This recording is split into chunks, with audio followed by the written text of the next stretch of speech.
Hi Libra, welcome. Tingnan natin kung anong mensahe sa'yo ngayong Hunyo. Give me the message for Libra. Ano yung mensahe sa'yo?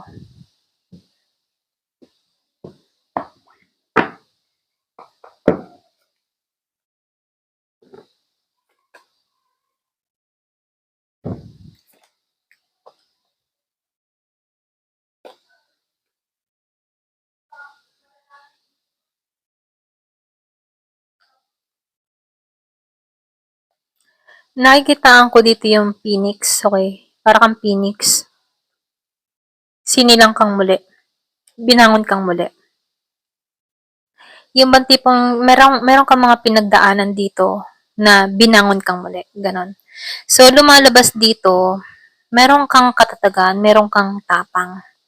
Yung hiling mo dito, be patient lang kasi makakamit mo to. Meron ako nakikitang bagong simula sa'yo. Bagong yugto. So, yakapin mo tong bagong simula na kung saan patungo ka dito sa tagumpay. Okay? So, dito, nakikitaan ko dito na itong mga pinagdaanan mong ito sa buhay mo, kung ano man yung mga hirap, pagsubok, ganyan, ito yung huhubog sa'yo para maging matatag ka dito. Kung ano man yung ma-achieve mo dito sa buhay mo, sa future dahil to sa mga pagsubok na to. Kasi dito, sa Knight of Pentacles, nagkikang King of Pentacles, okay? So, yung tagumpay, kailangan mo lang maging patient kasi aani ka dito ng tagumpay sa hinaharap. So, dito, once na pumasok tong bagong simula, sinilang kang muli dito, binuo kang muli dito ka patungo sa King of Pentacles na kung saan andun yung financial stable, andun yung kapayapaan, andun yung katatagan, andun yung kumpiyansa mo sa sarili mo, okay?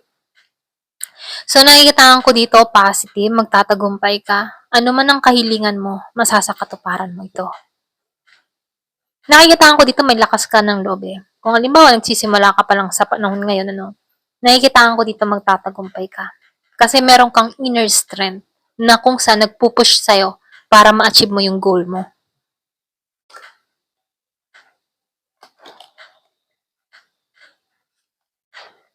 Wow. So, lumalabas talaga dito, pera na ang parating sa buhay mo. Ang swerte kakapit sa'yo. Biruin mo yung swerte kakapit sa'yo. Okay?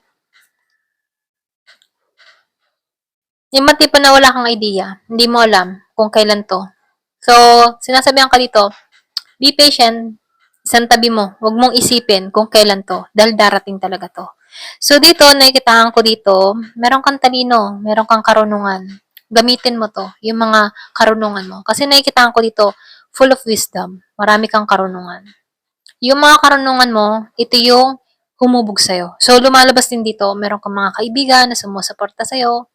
So, nakikitaan ko dito na yung swerte ay laging nandyan sa'yo. Pwede nga iba sa inyo, hawak-hawak mo yung swerte mo, dala-dala mo yung swerte mo. Kung ang trabaho mo dito ay yung kahit sa ka pumunta, dala-dala mo siya, okay? Kaya mo. Kaya mo yung sarili mo. Ito lang nakikita ko sa'yo. Very talented na tao. So, nakikitaan ko dito, malaking biyayang parating, stable na pamumuhay ang parating, hindi mo akalaing makakamit mo to. Okay? So, tinan pa natin. Meron ditong matatapos na problema.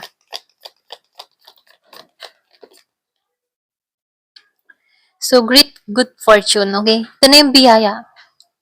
Pero may 4-leaf clover na dumating sa'yo. Dahil tinumbasan pa dito sa Ace of Pentacles ng luck.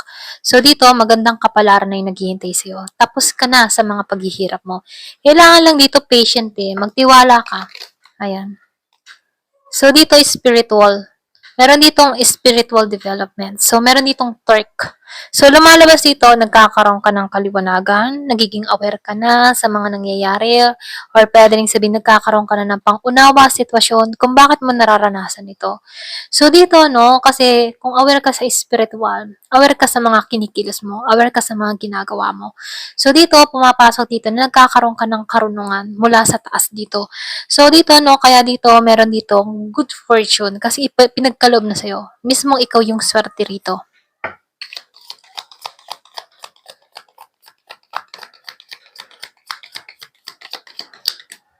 So, meron nung nakikitang flag. So, dito, do not attempt to lower your standard. Huwag mo nang ibaba yung standard mo. Kung ikaw dito ay naranasan mo dito na ma-feeling down, kumbaga, dinown ka ng mga tao sa paligid mo, at naibalik mong muli yung sarili mo, alam mo na yung worth mo, okay? So, dito meron akong nakikitang paglalakbay. Yung iba sa inyo pwedeng nagbabalak kang travel, nagbabalak kang magbakasyon. So, nakikita ko dito, short vacation, travel, ganyan. So, meron ditong parating sa yung ganare. Or pwede rin nag-iisip ka mag-travel, magbakasyon muna, magpahinga muna, ganyan. Mag-relax-relax muna. So, nakikita ko din to yung great passion. So, meron kang mga ninanais, meron kang mga ginagawa na andun yung passion mo. So, nafe-feel ko dito merong malaking oportunidad na parating sa'yo, okay, na masusubukan yung kakayahan mo. So, merong cobweb. Sinasabihan ka dito, huwag ka mag-alala, protektado ka sa mga negative force na pilit kang kinukulong. Yung iba sa inyo, pwedeng meron dito nagsa-psychic attack sa'yo, pero hindi na-epekto sa'yo. Kasi protektado ka dito, no? So, nakikita ko dito, malakas yung nag-iingat sa'yo. Kasi dito, nakikita ko dito, na ikaw ay relihiyoso. Okay? So, dito, lumalabas din dito na hindi ka makokontrol ng mga taong gumagawa ng hindi maganda sa'yo. Okay?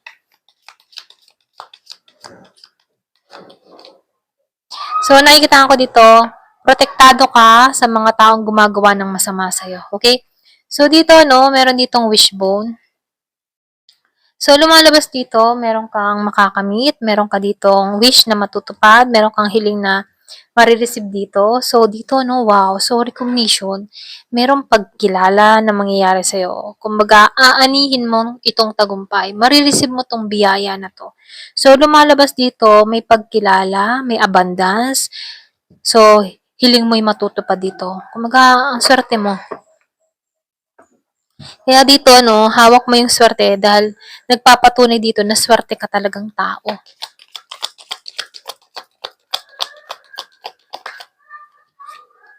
So, helping hand. So, lumalabas dito, merong gumagabay, sumusubaybay, or nag-iingat sa'yo dito. Okay?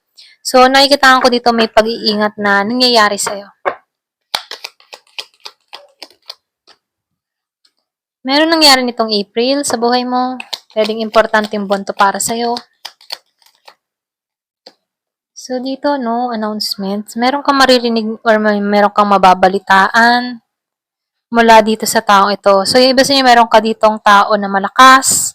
I mean, sa tao, no, kaibigan, friends, na malakas na nag-iingat sa'yo, or pwede rin sabihin spiritual healer, or pwede rin sabihin na meron ka ditong kilalang nakakaangat na tao, mataas sa lipunan, mga ganon. So, nakikita ko dito, kilalang tao. Pwedeng isa sa kaibigan mo na maasahan mo, okay, na tumutulong sa sitwasyon mo.